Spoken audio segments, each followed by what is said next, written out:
In 1873, my great-great-grandfather, John Palmer Clarke, and his wife Jemima, and 5 children, boarded a ship in England. The ship was called the Ramsay. They lived in England, in Buckinghamshire. They boarded the ship in London and headed for Australia. Never seen the ocean in their life before, and I always wondered what would make a man and his wife pull up stakes and head to a country that they knew nothing about. And believe it or not, in 2 days' time, which will be the 26th of March 1873, they sailed around the Cape out here, Cape Morton, and anchored in Moreton Bay. And that'll be 150 years in 2 days' time.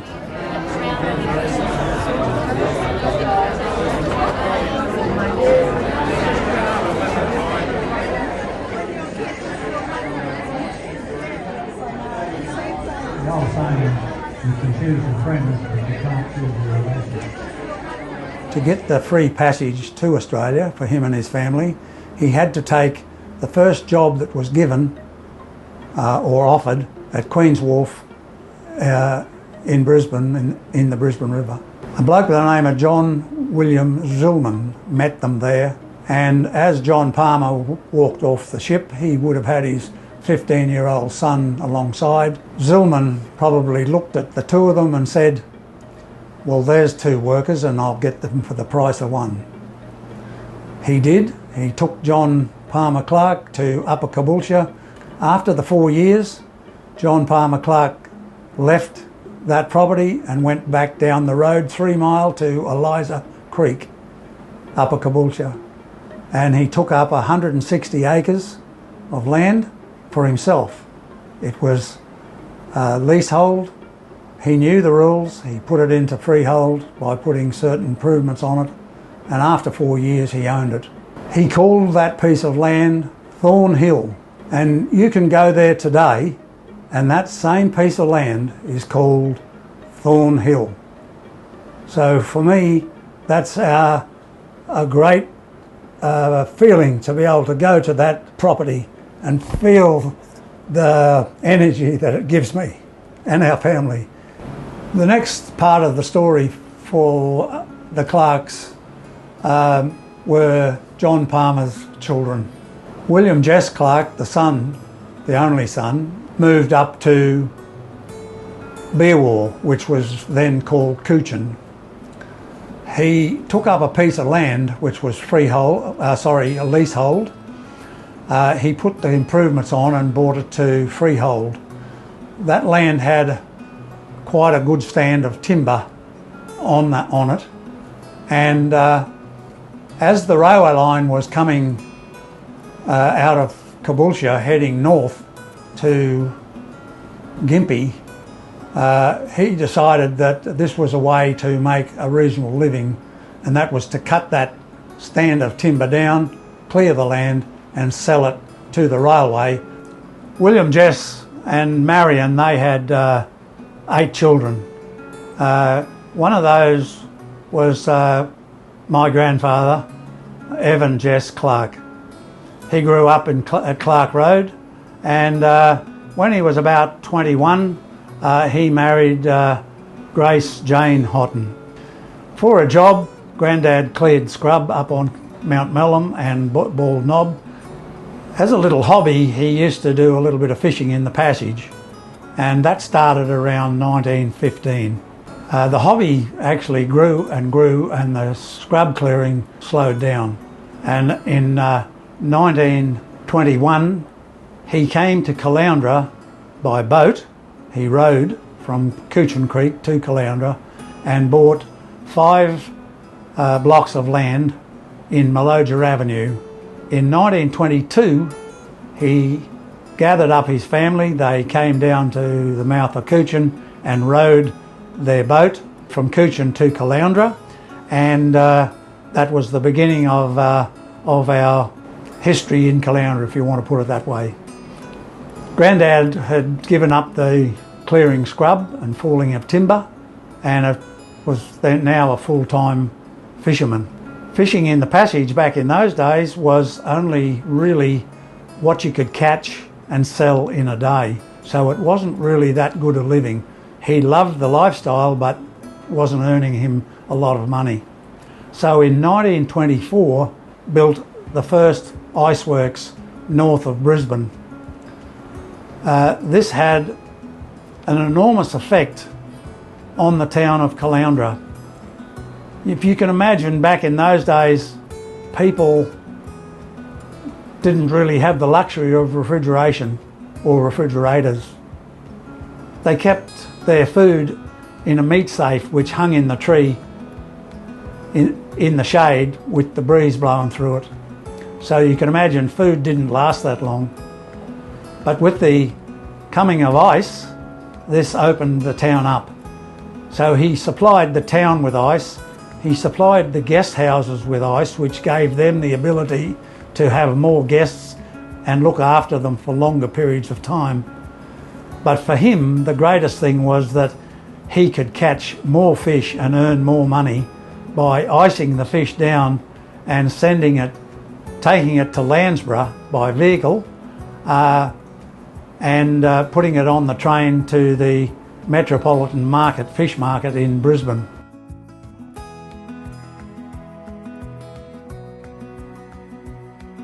Tourists started to want to come to Caloundra. His eldest son, Clarence, put together a small boat called the Gregorian. She was 34 feet long. He took through the passage to meet the steamships that come from Brisbane via Redcliffe to Bongaree on the southern end of Bribie Island. This went on till about 1935-37, and that is when the road from Landsborough, or from the Gympie Highway, was pushed through to Caloundra. Not a big highway, it was just basically a dirt track. And my father used to say to me, I used to take the fish to Landsborough for Dad. If a dingo decided to have a pee on the side of the road, you wouldn't get home because the road would be too boggy. So that's how good the road was. The fishing here in Caloundra, our family fished for mullet and other ground fish. Ground fish are fish such as bream, flathead, whiting, anything else other than mullet. But 90% of our catch in the passage was mullet. And it was an important industry for Caloundra. It brought quite good money to the area. During the war, that Grandad gave free space to the army for a quartermaster's store at the iceworks for the keeping of cold food products for the duration. Grandma and her daughters, Grace, Jean, Doris and Mari, were all very active in the time that they lived here in Caloundra in making the town into basically what it is today. It wasn't just them, it was the whole town, but they had a big input into it because Caloundra has always been known as the family end of the coast. And this was brought about in the early days because people didn't want it to be glitz and glamour. They wanted it to be natural and family orientated, and they fought very hard to keep it that way.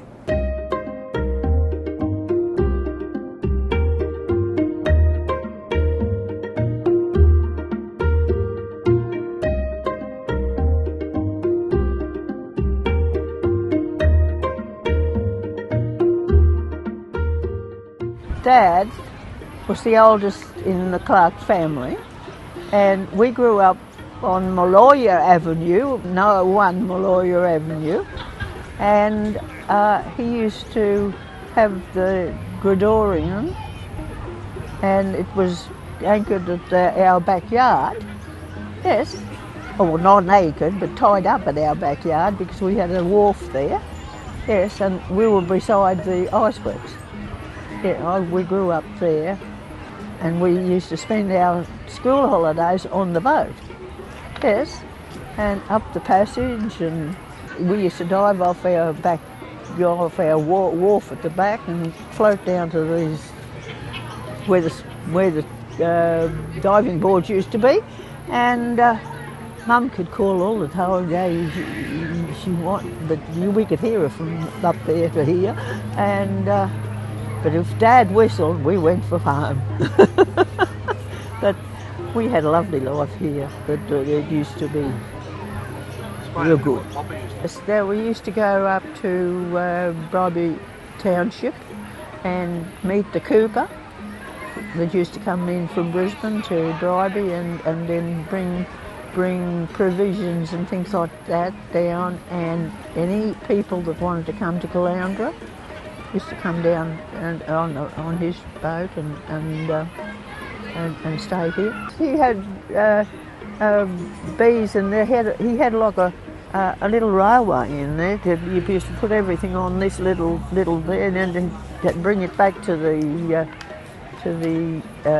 little hut he had built on it, and extract all the honey. It was a good life. We went to Warwick, but we always came down here for holidays. And I came down one time, it was one Easter.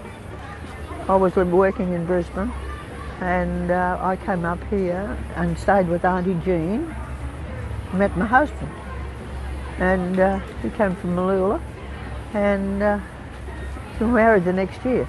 Yes. Oh, we had a marvellous life down here. Yes. Yeah.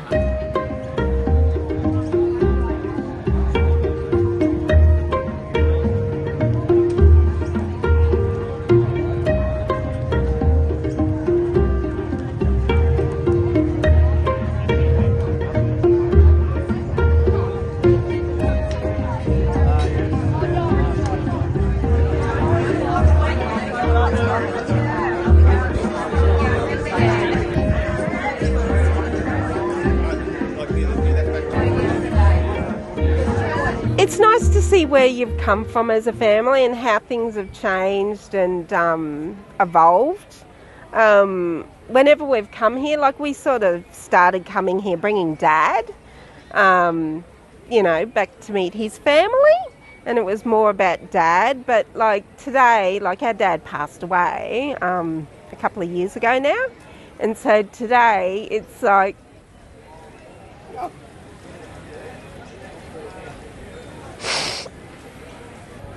it's just really nice feeling coming here, even though I'm crying. I'm like, we're hearing all these stories about the older generation, and I said, what's our story? Kind of thing.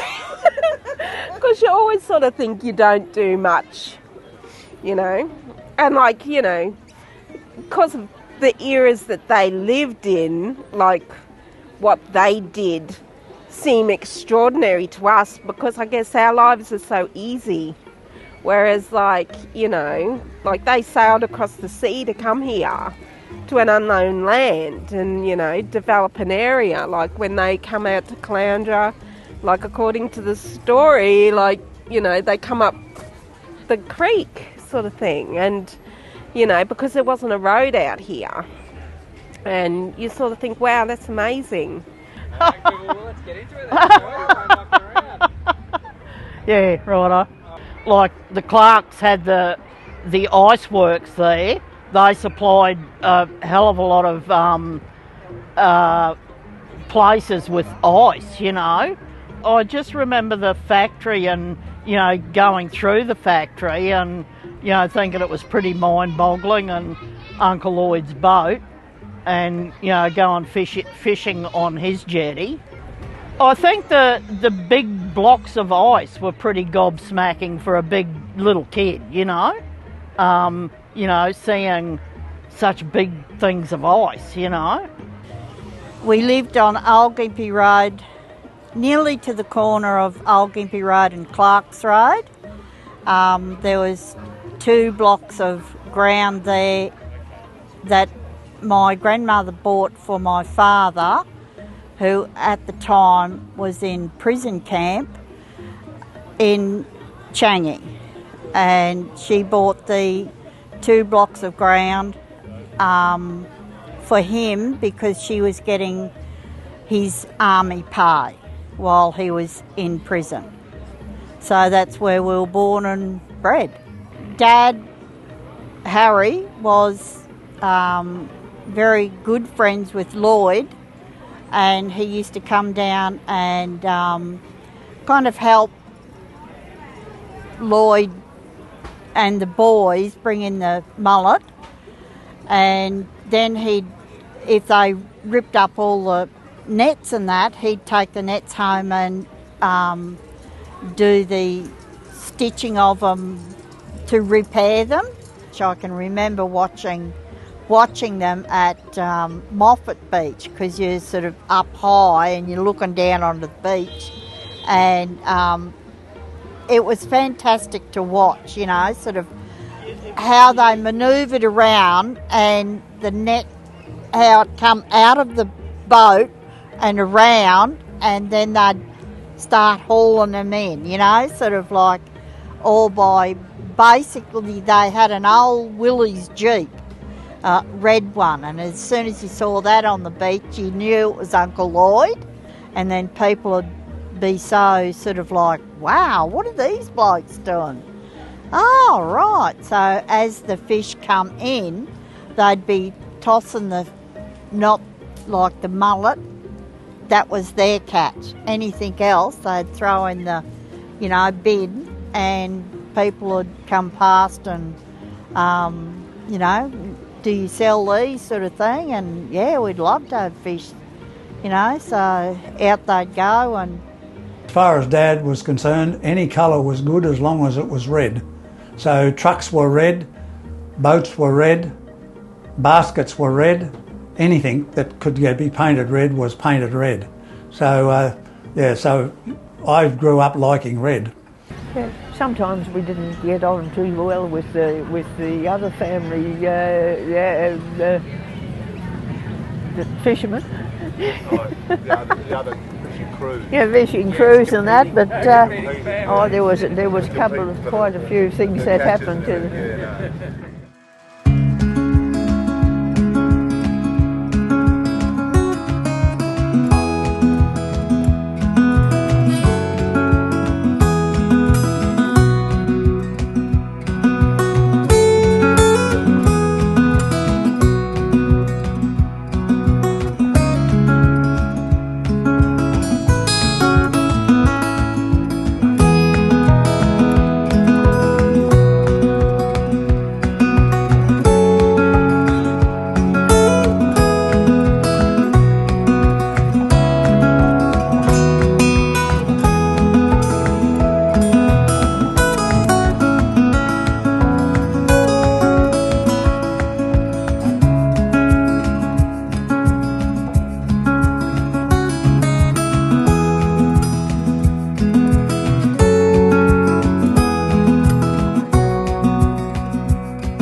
So they used to too, before any lifesavers could come around here, the boys, Clarke boys, always did any rescues around the place. As Caloundra got more popular with tourists, and you know, they came here by the hundreds, Caloundra was the place to be for families. And so people came here to enjoy our beaches, swimming, boating, catching a fish, enjoying the relaxed lifestyle. But the problem was that a lot of these people didn't realise the dangers of surf and fast-flowing water. Many people that came here got into trouble. Some of them on the bar at Caloundra, some of them at Kings Beach, some of them in the passage. In those days, our beaches were only manned by lifesavers on the weekends. And so during the week, it was left up to the locals to basically fill in that space and help. Now, because the Clarkes, they had a boat, they had good boating skills, they were used to rowing out through the surf to do their fishing, the police called upon my family, which includes Grandad, Clarence, Jack, Jim, Lloyd and Stan, many times to help with the rescues of people on the bar. They'd come to the iceworks or ring up and say, Lloyd, someone in trouble, we need you. Dad had dropped what he was doing, he'd go next door, run to the fence next door where my Uncle Stan lived, yell out, Stan, we're needed. They'd go down to their dinghies, which were already in the passage, and down they'd go, rowing. There was no outboards, there was no jet ski, there was no rubber ducks.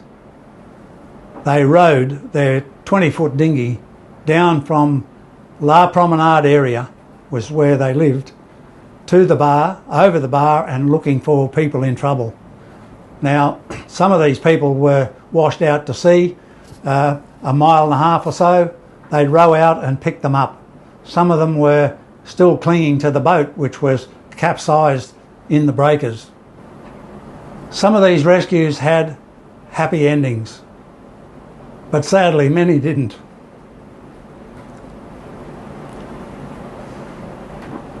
I can remember, sorry, I get teary when I talk about this because it just gets me so much.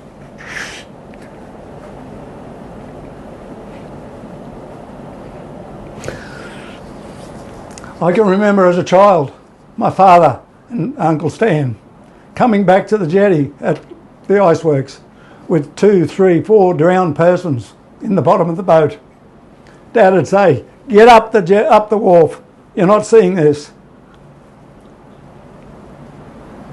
So as a kid, I'd go like this because I'd want to see what was going on.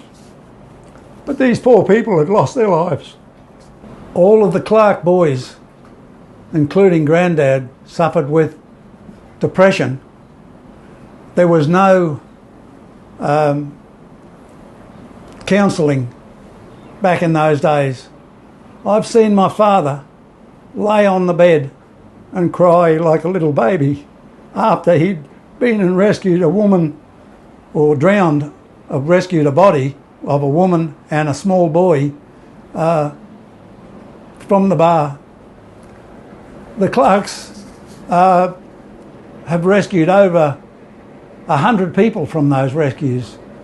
These rescues weren't just 1 or 2. There was multiple people were rescued at one time. And Stan and my dad and the boys are credited with around 100 rescues on that old Caloundra bar. There was quite a few other families involved, such as the Farlows, the Chaplins, the Hodsons, and 2 or 3 others. Those families in Caloundra did what they had to do to help people in time of peril. There's another person that needs a mention here for his bravery, and that was Jack Sewell. Jack Sewell was one of Dad's fishing crew members, and he lived under our house. So he was just automatically scooped up to come and row one of the sets of oars. These dinghies that we had 3 sets of oars in them, so it took 3 blokes to row them. And so I'd just like to make sure that Jack got a mention as well, because he deserves it.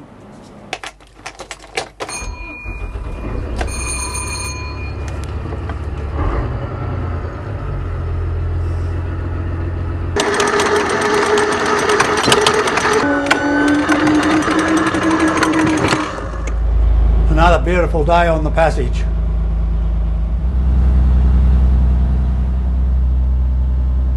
This passage and Caloundra has a real connection here for me. And that's why I'm so passionate about it being looked after and preserved for future generations to enjoy, just like I did when I was a kid and growing up here.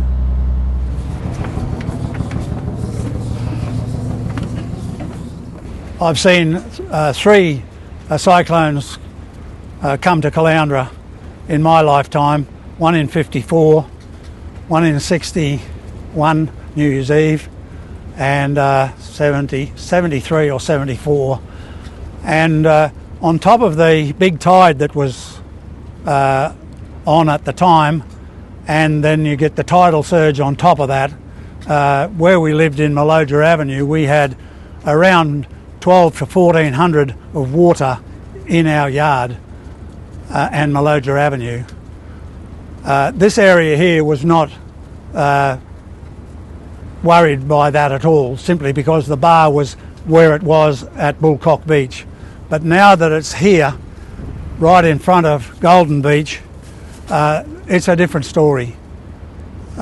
These people at Diamond Head are in trouble if we get a big cyclone here on the top of a big tide. And even now with the big tide, it floods the road along the Esplanade. You imagine another 1400 of water on top of that. Most of those houses are going to go under. And so that's why what's happened here is an absolute disaster for Caloundra. And the other part of it is that it's changed Caloundra forever. The northern part from Gemini to Bullcock Beach, our iconic beach, won't ever be the same. And in the end, in a year or so time, that it hasn't all finished yet. So in a year or so time, when it gets to where it's end up going to be, Bullcock Beach will be a cesspool, and it won't be worth swimming in because it'll be that polluted. And that's because of all the drains that run in from Lighthouse Hill to the State School, to the high school, to Gemini, run in there, and the pollution off the roads caused by cars, rubbish, whatever else, ends up in that passage up that end, and it's sitting on the bottom. I dived there the other day on a mooring. I have never seen the bottom like it is. It's just a cloud of rubbish and pollution on the bottom, and when you put your hand into it, it bubbles out around your hand and just clouds the water. So it's a disaster in the making. So my father was the fifth eldest of 9 children to Evan and Grace Clarke. He used to say to me, if you have any nets to mend, if I'd rip a net up on a rock or something like that, he'd say, bring it down and I'll mend it up for you. Well, here is an old man at 92, 93, up to nearly 96, mending net. And his old hands with the arthritis, big lumps and everything on his hands, but it was so beautiful to watch him make that mesh and tie those knots. He'd been doing it all his life, and it was really a pleasure to watch him do that. In about the middle of the 80s, there was moves afoot to close the passage. I had a licence to fish here, and we'd been fishing ever since Grandad started fishing in 1915.